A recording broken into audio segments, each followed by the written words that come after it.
11 avril 2025, peuple d'Afrique, recevez nos salutations. Le communiqué de la CEDEAO, c'est de n'importe quoi. Nous demandons à la CEDEAO de ne pas se mêler de cette affaire entre le Mali et l'Algérie, de cette affaire entre les pays de l'Est et l'Algérie. La CEDEAO doit rester totalement éloignée de ces problèmes. Si nous sommes arrivés à ce niveau, c'est parce que la CEDEAO, elle a fauté, elle n'a jamais assumé ses responsabilités depuis le début. Et le fameux accord d'Alger dont on parle, qui a pour principal tuteur l'État algérien, c'était en renversant l'accord de Ouagadougou. L'accord de Ouagadougou qui était un accord de la CEDEAO et de la France, comprenez ce que ça veut dire. Mais Alger a tout fait pour revenir à son accord. Et puis, en faisant quoi? Des Maliens ont perdu la vie. La CEDEAO n'a jamais répondu présente sur les terrains militaires. Je me souviens que l'ancien président du Mali, paix à son âme, Amadou Toumani Touré, avait contribué à faire venir plusieurs chefs d'état-major de la CEDEAO au Mali pour essayer de répondre ensemble à ces problèmes du terrorisme qui venaient de la Libye et de l'Algérie. Mais la CEDEAO n'a jamais rien fait. Parce que c'était aux ordres. La CEDEAO, c'est une organisation aux ordres. Quand je vois certains pseudo-politiciens créés par les réseaux France-Afrique, dire que non, la CEDEAO va nous aider à parvenir à l'unité africaine, jamais de la vie. Arrêtez de mentir aux Africains. Jamais. La CEDEAO, c'est un ensemble, un sous-ensemble. C'est un sous-ensemble entre les mains de l'impérialisme otanien, c'est tout. La CEDEAO n'est pas pour l'unité africaine. Jamais. La CEDEAO est pour la déchirure des Africains. Des Africains qui se déchirent, mais dans un ensemble, dans une même assiette. C'est ça la CEDEAO. La CEDEAO n'est pas pour l'unité africaine. Et quand la CEDEAO communique, appelle les Mali et l'Algérie au calme, j'ai dit, mais écoutez, arrêtez de dire n'importe quoi. D'abord, qui vous a invité? Nous, on n'est plus membres de la CEDEAO. Nous ne sommes plus membres. On a quitté la CEDEAO il y a longtemps. C'est juste, c'est le communiqué de Quai d'Orsay. Appelez au calme. C'est Macron, les officiers otano-algériens qui ont attaqué, qui ont agressé les Mali, qui ont abattu les drones en territoire malien, 9 km loin de la frontière algérienne. On dit, il a pénétré les 2 km, mais comment les drones pourraient parcourir 11 km et venir tomber comme ça? Alors les drones là, ça pèse 100 tonnes. Ça n'a aucun sens. Ça ne colle même pas. C'est un problème haïtien-Algérie. La CEDEAO n'a rien à foutre dedans. Ce n'est pas le territoire de la CEDEAO. L'Algérie n'est pas membre de la CEDEAO. Alors, de quoi je me mêle? Et la CEDEAO n'a même à quel moyen? Des pressions sur les pays de l'Est ou bien sur l'Algérie. Aucun moyen.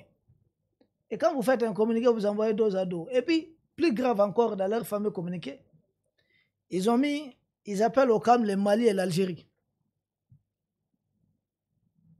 Ce n'est pas un problème entre le Mali et l'Algérie, c'est un problème entre l'Est et l'Algérie. Parce que l'Algérie qui, dans ses jeux, essaie de dire oh, on va investir au Niger, on va faire ceci, pour essayer de diviser les pays de l'Est. Parce que jamais, depuis les indépendances, 3 pays africains n'ont réussi une confédération. C'est une première. Et ça, les impérialistes ne dorment pas avec ça. Ils ont activé leur levier, qui est l'État profond algérien. Ils ont d'autres leviers qui ont été activés. Djoma a échoué, Faure Gnassingbé a échoué. Ils ont tous échoué. Maintenant, Alger qui vient, ouais, on va investir comme ça, on va faire comme ça, peut-être on va les faire douter. Il faut avoir raison de leur confédération. Ça ne va pas marcher. Nous savons où nous voulons aller. Nous savons ce que nous voulons aussi pour nos pays. Donc, j'ai dit à la CEDEAO, appelez plutôt au calme entre l'AES et l'Algérie, et non entre le Mali et l'Algérie. C'est de n'importe quoi, c'est de la propagande. C'est de la propagande. Nous avons vu certaines informations, beaucoup nous ont demandé si ces informations sont fondées, portant notamment sur le fait que Alger a proposé de rembourser le drone malien. Bon, de vous à moi, parce que quand nous on donne une information, ça doit être réellement vérifié. Pour le moment, je n'ai pas de source sûre à cette information. Mais Si ça arrive, on n'est pas surpris. Mais le problème, ce n'est pas un problème de drone qu'il faudrait rembourser. Non, ce n'est pas un problème de drone qu'il faut rembourser. Ce qu'il faudrait rembourser, c'est des terroristes qu'on a fait échapper à la frappe du drone du Mali. Les Iyad Agali, les Koufa, les officiers otano-algériens qui participaient à cette réunion. Il faut remettre les mêmes personnes au même endroit et puis on va les frapper et puis c'est fini. Ah oui, mais c'est comme ça. Ce n'est pas les drones. Le Mali peut en acheter. Il y a même des Maliens qui fabriquent certains drones. Mais quel que soit leur niveau, mais le Mali, on commence à produire des drones ici. Le problème, ce n'est pas les drones. Le problème, c'est la marchandise qui a échappé, qu'on a fait échapper. C'est là, c'est ce que nous, on ne supporte pas. La marchandise qui a été extraite. On a exfiltré des gens. C'est ce qu'on ne digère pas jusqu'à présent. Parce que pour une des rares fois, on les tenait ensemble. On les tenait. Et ce qui s'est passé, c'est un coup de poignard dans le dos. C'est vraiment de la traîtrise. C'est un coup de poignard dans le dos. Venant d'un peuple que nous avons aidé. Mais moi, je suis convaincu que le peuple algérien même est pris en otage par cette gente qui dirige depuis un moment.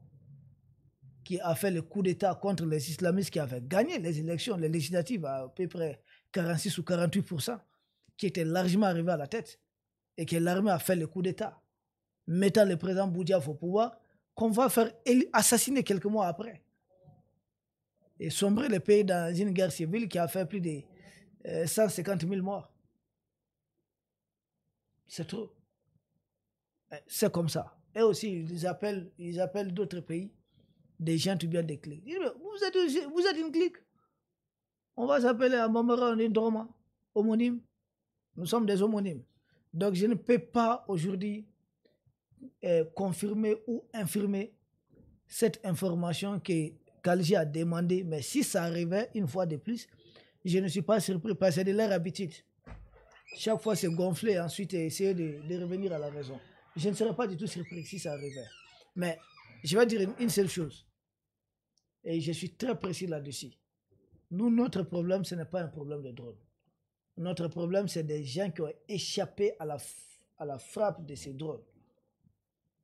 Les gens d'ailleurs, que même les impérialistes sont fait mettre sur leur liste noire des terroristes. Et Yad se retrouve en bonne place dans cette liste. Mais pourquoi alors Yad qui se retrouve? Et puis, ce n'est pas la première fois. Depuis que Serval Barkhane était là, la gente algérienne avait fait encore échapper les mêmes Iyad. Mais c'est une incohérence. C'est une incohérence à tout ce qu'ils disent, à leur communiquer, à leur... Bon, il y a une autre information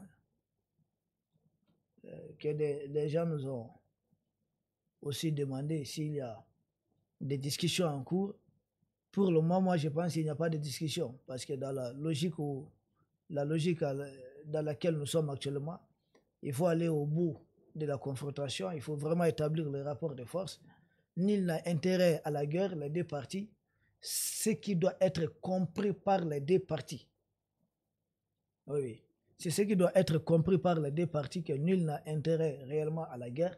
Mais puisque Alger veut, on va aussi faire comprendre à Alger que nous sommes des kamikazes pour notre pays. On dit dans notre hymne national, si l'ennemi découvre son front, au-dedans ou au-dehors, debout sur les remparts, nous sommes résolus de mourir pour l'Afrique et pour toi, Mali. Et cette unité africaine, elle va se construire. La route, elle est longue, elle est difficile, elle est parsemée d'embûches, d'accord. Mais nous sommes réellement déterminés à parvenir à quelque chose. Nous n'allons pas nous laisser faire. Ça, il faudrait réellement écarter ça des... C'est pourquoi nous, on ne voit rien comme perspective à l'horizon. Rien. Tout ce que nous voyons pour le moment, il faut aller au bout de cette confrontation. Et nous, ici, vous savez, demain, il y a des manifestations partout au Mali. Nous sommes mobilisés. Nous avions commencé il y a quelques jours. Et une façon de préparer le peuple psychologiquement à cette confrontation. Certains disent, ah, mais l'Algérie est toute puissante. J'ai dit, arrêtez. Quand l'Algérie faisait sa guerre d'indépendance contre la France, on pouvait comparer les deux puissances. Mais ça n'a pas duré.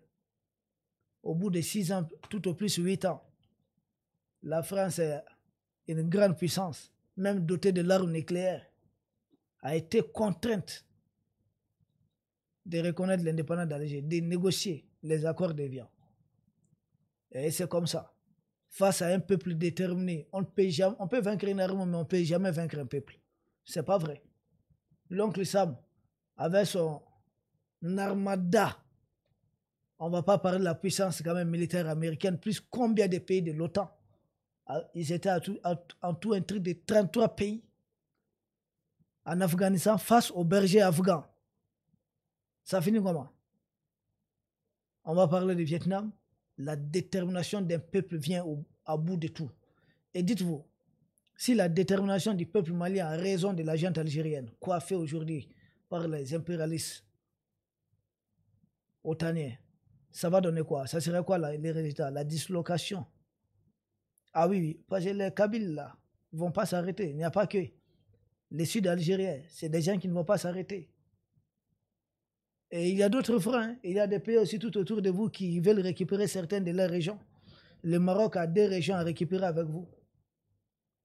Les Sahara orientales, ça vous dit quelque chose? Ça ne vous dit rien. Vous n'avez pas intérêt à ouvrir un front. Mais nous, notre peuple est déterminé, nous allons partir au bout. C'est dans ce cadre que nous avons vu le ministre de la Communication, M. Mézian de l'Algérie, Mohamed Mézian, dire qu'il faut un front médiatique contre le Mali. Il a dit, sur le volet information, communication, on ne bat pas le Mali. Parce que c'est l'ensemble de l'Afrique djinn, souveraine. Je n'ai pas dit de l'Afrique qui se vassalise. J'ai dit de l'Afrique djinn. Tous les djinn fils, toutes les djinn filles d'Afrique soutiennent le combat de la libération du Mali et des pays de l'AS. Nous sommes des millions. Nous sommes, comptez-nous, plus d'1 milliard. C'est ce que vous ne comprenez pas. Alger, plus l'ensemble de l'Union européenne, nous sommes plus nombreux que vous. Vos médias ne pourront rien.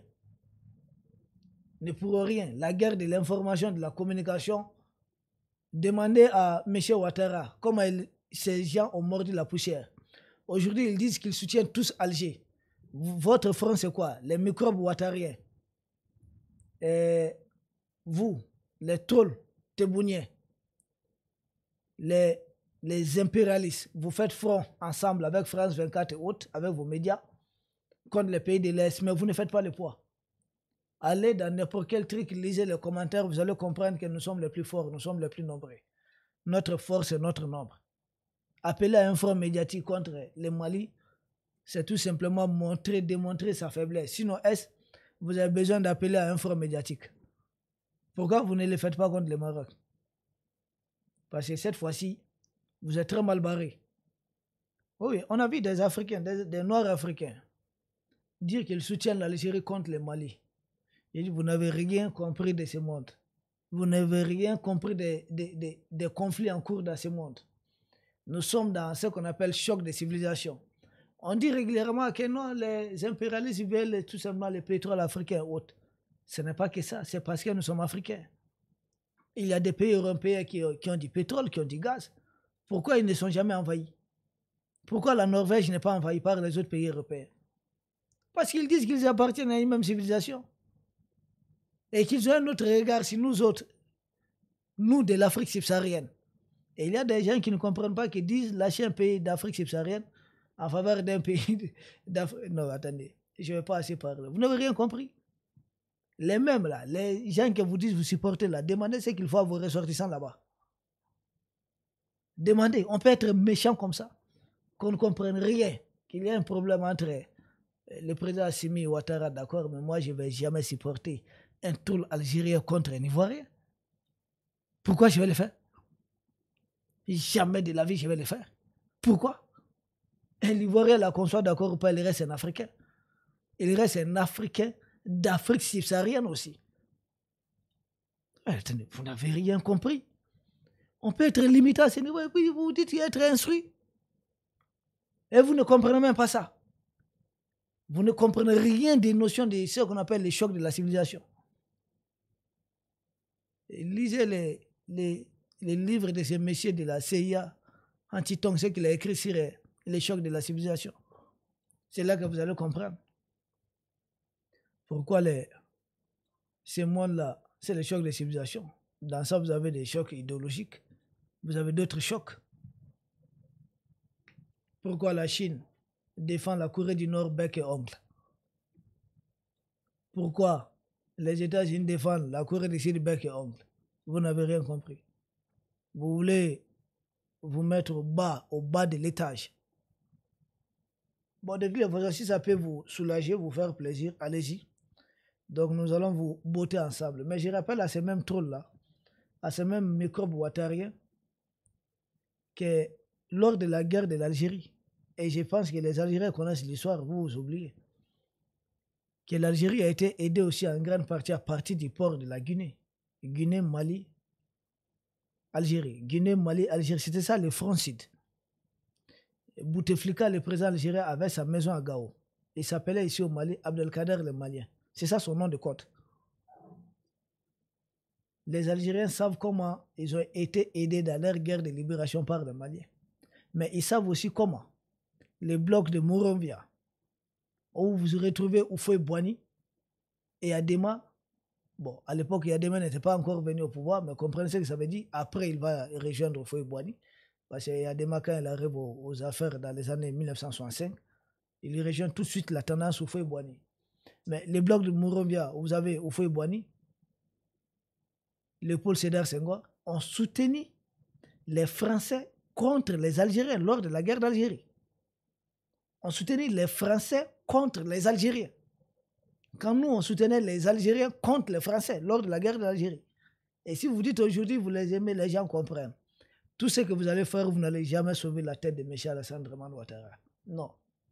Et dites-vous, qu'allez-vous devenir quand Ouattara ne sera plus là, aux affaires? Une première fois, nos portes vous ont été ouvertes. Mais on a compris maintenant que vous êtes réellement des traîtres. Cette fois-ci, ne venez pas ici. Restez là-bas. Peuple d'Afrique, c'est de cela qu'on voulait parler. Et il fallait qu'on en parle aussi. Nous restons mobilisés. Demain, il y a des manifestations un peu partout. Et nous profitons pour lancer un appel à mobilisation à tous les Maliens ici.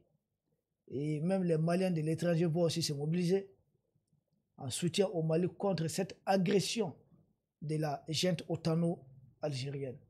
Nous vous remercions, peuple d'Afrique, et à très bientôt. Nous vous ferons le compte rendu des manifestations de demain. Merci.